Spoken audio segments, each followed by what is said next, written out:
Kalau kita lihat di website resminya, untuk saat ini teman-teman bisa dapetin Hyundai Ioniq 5 tipe tertinggi signature long range dengan harga 895 juta. Tapi ada opsi lain yang lebih terjangkau, kayaknya good deal juga, yaitu beli second dan harganya menarik nih.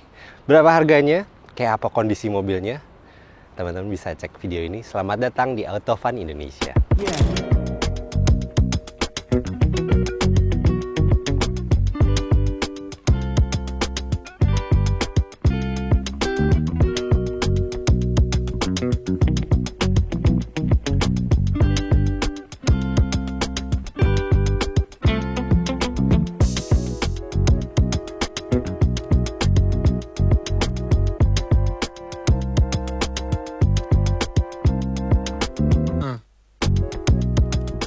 Nah, si Ioniq 5 ini dari bawaan lahirnya dia pakai clear gravity gold mate yang ya warna kojonya Ioniq 5 lah ya. Dan overall kalau kita lihat kondisinya sih ini masih mulus banget nih. Kayak panel-panelnya warnanya rata gitu sih, warnanya nggak belang-belang gitu. Dan ketika diketok-ketok panelnya masih bagus lah ya. Jadi kayak zaman dulu kalau cari mobil ketok-ketok nyari dempul. Jadi perhatian juga di Ioniq 5 gini ada panel-panel yang mungkin unik gitu sih penggunaan materialnya gitu. Misal kayak di bumper gini, dia jadi panelnya itu kayak ke cover sama mika bening gitu, kayak mika tebel gitu di bagian bumpernya gitu. Dan kondisinya yang ini masih bagus banget di bumpernya, udah gitu di lampunya itu masih berasa bening gitu si mika-mikanya. Terus kalau kita lihat lagi ya nggak ada kayak swirl mark gitu atau yang jadi bikin burem gitu nih. Masih berasa baru gitu mobilnya kelihatannya overall ya. Terus mungkin ada beberapa sedikit luka-luka pemakaian dikit-dikit gitu, kayak di sini nih ada bisa dilihat sedikit lecet gitu, mungkin entah kesenggol apa. Cuman overall kalau kita lihat nih nggak kelihatan ada overspray, udah gitu panel-panel trimnya juga rapet gitu, kenceng semuanya udah dicek, jadi panel-panel ininya tuh masih kenceng gitu. Sampai ke belakang pun, ya misalnya bumper biasanya suka nabrak gitu ya. Ini nggak kelihatan pernah nabrak sih. Tapi overall ini nice banget sih kondisinya. Dari luar ya, dari luar kita lihat panel-panelnya, gap-gapnya, terus trim-trimnya juga. Ini ya masih berasa baru sih jatuhnya. Coba kita lihat dalamnya kali. Nah, ini dia interiornya. Aduh, panas banget di luar, gila. Nyala dulu AC-nya. Nah, udah adem nih. Jadi kalau di eksteriornya tadi itu kondisinya masih kayak baru gitu ya, masih ya boleh dibilang masih seger banget lah gitu, masih mulus. Cuman ada sedikit cacat minor mungkin ya, tapi overall masih mulus. Itu juga nggak heran karena odometernya aja baru 9.665 km, yang mana itu untuk mobil tahun 2023 awal. Ini mobil ini tuh 2023 awal registrasinya, itu masih ya so-so lah, lumayan kilometer rendah ya nggak sih. Dan BTW ini adalah unitnya punya Auto High. Mereka itu spesialisasi untuk mobil-mobil premium, mobil-mobil second premium yang kondisinya masih segar, service recordnya terjamin, kilometernya juga relatif rendah gitu. Jadi memang dikurasi untuk mobil-mobil yang kondisinya seperti itu gitu. Dan di situ teman-teman bisa nyari nggak cuman mobil-mobil kayak Ioniq 5 gini, banyak seleksi yang unik gitu, dari yang mainstream misalnya seri 3, seri 5 BMW, tuh E-Class, C-Class di Mercedes, tuh ada Audi, sampai yang mungkin barang-barang yang unik dan jarang gitu. Contohnya ada Ineos Grenadier gitu. Itu cakep sih, Land Rover Reborn lah gitu. Land Rover klasik yang dihidupkan lagi gitu. Udah gitu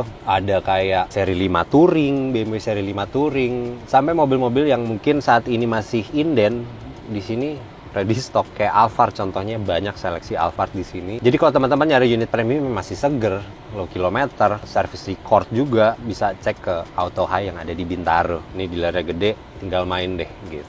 Balik lagi sama mobilnya, kondisi interior pun kurang lebih sama kayak si kondisi eksteriornya gitu. Panel-panel masih kenceng, terus ya nggak ada yang apa ya, masih berasa mobil baru aja gitu. Dibuka-bukanya juga masih enak, dan kita tes fiturnya nih ya. Jadi karena kita belum pernah ngebahas Ioniq 5 secara lebih dalam gitu dulu, kita sekalian aja nih cek fiturnya di Ioniq 5 Signature. Misalnya bangku elektriknya masih jalan nih, maju mundur, naik turun, reclining, terus ada ottoman seatnya, ada leg restnya. Dan ini juga ada fitur buat istirahat ketika lagi ngecas gitu misalnya, atau lagi istirahat di jalan, otomatis dibikin santai. Fitur ini masih jalan gitu teman-teman. Oke, terus fitur-fitur lainnya di sini ada panoramic roof yang ngebukanya, ngebelah kayak tirai gitu. Dan motornya tuh kerasa, kedengerannya juga masih bagus lah, nggak ada suara motor-motor yang seret atau apa ya, kering gitu suaranya, ini masih fine banget sih gerak-geraknya gitu. Buat info juga, teman-teman bisa ngatur jok belakangnya aja elektrik gitu lewat tombol di kursi penumpang ini nih. Jadi maju mundur yang sebelah kiri, maju mundur yang sebelah kanan bisa diatur di switch di sebelah sini gitu.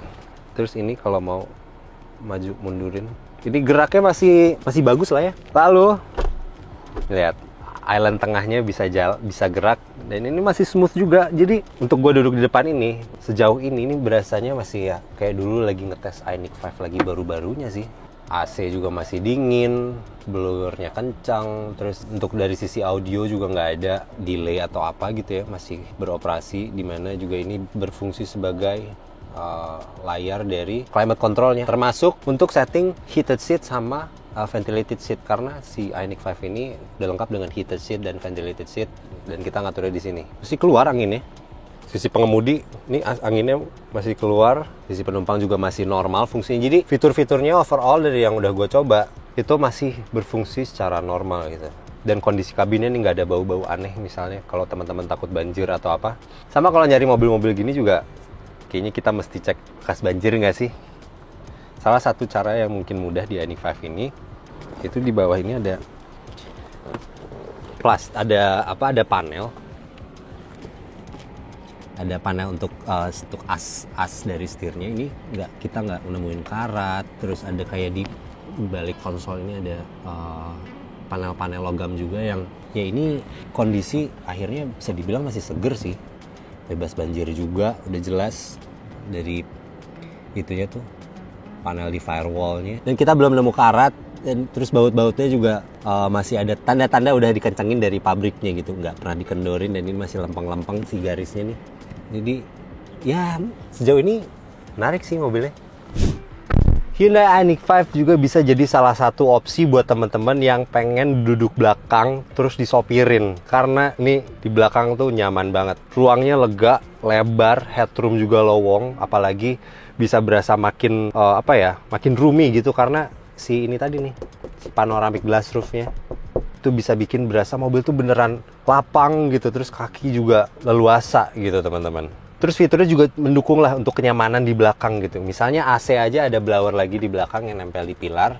Ya ini nyaman sih, kursinya bisa direbahin sampai serebah ini ya, atau kalau mau ditegakin bisa meski manual, dan pengaturan maju mundurnya itu kayak tadi udah kita peragain di depan ya, ngatur maju mundurnya itu elektrik gitu.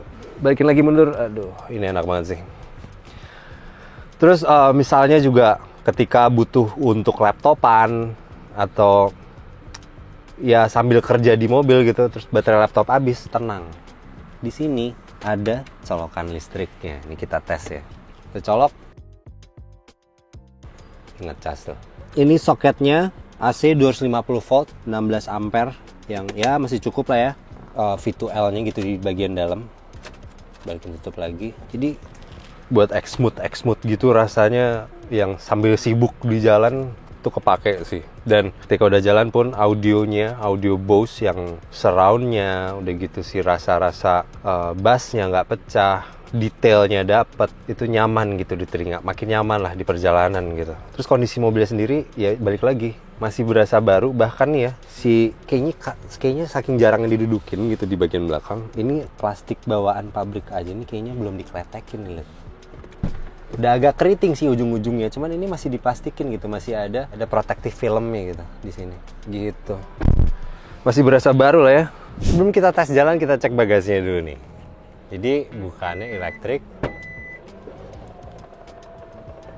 Dan ketika udah lihat dalam, mungkin lantainya kelihatan tinggi, tapi ini lantai bagasinya itu berasa luas gitu teman-teman. Jadi mau bawa barang misalnya, bawa koper, bawa belanjaan gitu, ini akomodatif banget, karena memang pada dasarnya mobilnya juga besar gitu, dimensinya besar. Jadi kabin besar, duduk belakang nyaman, lega, dan bagasinya juga masih akomodatif gitu. So next kita bawa jalan kali, kita nyobain dikit-dikit, tipis-tipis aja.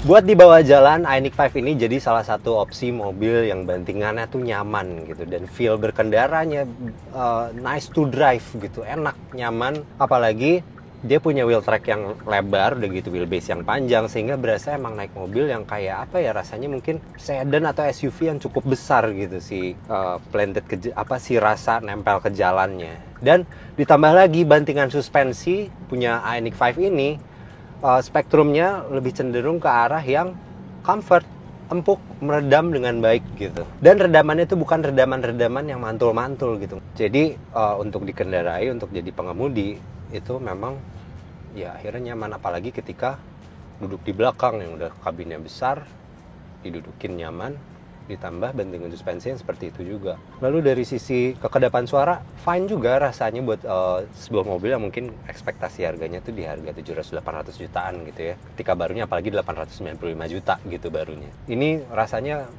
cukup memenuhi ekspektasi, kedapnya dapat, dan itu menambah si rasa mewah dari mobil ini. Meski mobilnya elektrik gitu ya, nggak ngeluarin banyak suara, tapi suara dari luar pun nggak begitu bocor ke dalam, teman-teman. Lalu dari sisi fiturnya juga ya memenuhi ekspektasi juga gitu, kayak misalnya drive mode yang bisa pindahin dari eco, normal sama sport, yang itu mana ngubah respons setir sama respons pedal gas yang antara nyantai, eco driving, atau yang atletik, tergesa-gesa di mode sport gitu. Kayak di mode sport gini ya, di stoel dikit gasnya lari gitu. Udah gitu selain drive mode, tadi buat bantuan berkendara ada kamera 360 yang juga fungsinya masih normal gitu ya, kameranya masih bagus, masih detail juga. Dan ini ADAS-nya juga udah lengkap.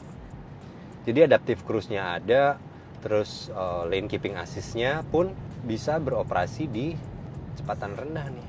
Nah, berhubung ini mobil bekas, rasanya ketika udah dirasain sih nggak ada yang aneh-aneh ya, normal aja gitu, nggak ada suara-suara aneh. Suara suspensi juga nggak ada suara suspensi yang udah aus gitu, misalnya kayak suara-suara ball joint yang udah rusak gitu misalnya. Ya masih berasa selayaknya mobil yang relatif baru lah gitu. Semuanya masih berasa seperti dulu gue waktu awal-awal pakai Ioniq 5 gitu, awal-awal nyobain Ioniq 5. Terus kita bawa tarik juga, tenaganya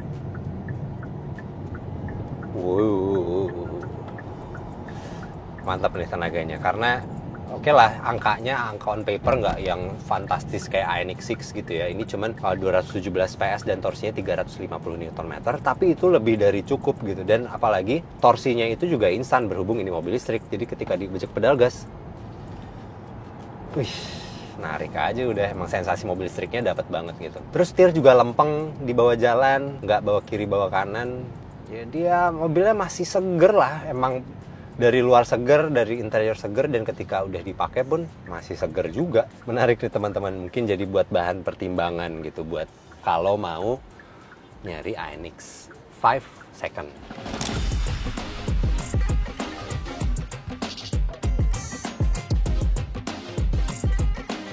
Di samping kondisinya yang mulus dan seger banget, harganya menarik nih. Ketika barunya 895 juta, ini second harganya cash 710 juta. Atau di harga kredit 660 juta. Selisihnya kalau kita bayar cash berarti ada sekitar 185 jutaan lah ya. Buat info lebih lengkapnya mungkin teman-teman bisa langsung aja kunjungin ke dealernya Auto High di Bintaro, atau bisa main-main juga ke websitenya di Mobil 123. Tapi gimana nih, dengan angka 710 juta, kira-kira beli nggak ya?